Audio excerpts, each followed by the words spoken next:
Peoples Party ने maritime and sea port authority के कयाम पर सख्त रद्द-ए-अमल देते हुए हुकूमत से अलहदगी की धमकी दे दी है। तर्जुमान पीपल्स पार्टी शाजिया मरी ने कहा कि वफाकी हुकूमत मुतवातिर ऐसे फैसले कर रही है जिनके हवाले से एतमाद में नहीं लिया जा रहा।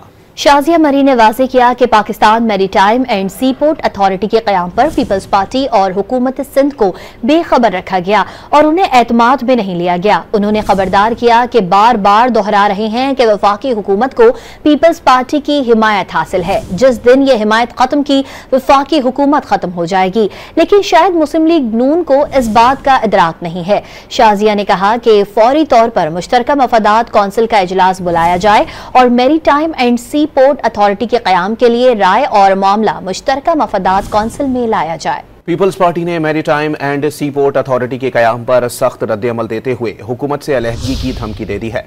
तर्जुमान पीपल्स पार्टी शाजिया मरी ने कहा कि वफाकी हुकूमत मुतवातिर ऐसे फैसले कर रही है जिनके हवाले से एतमाद में नहीं लिया जा रहा।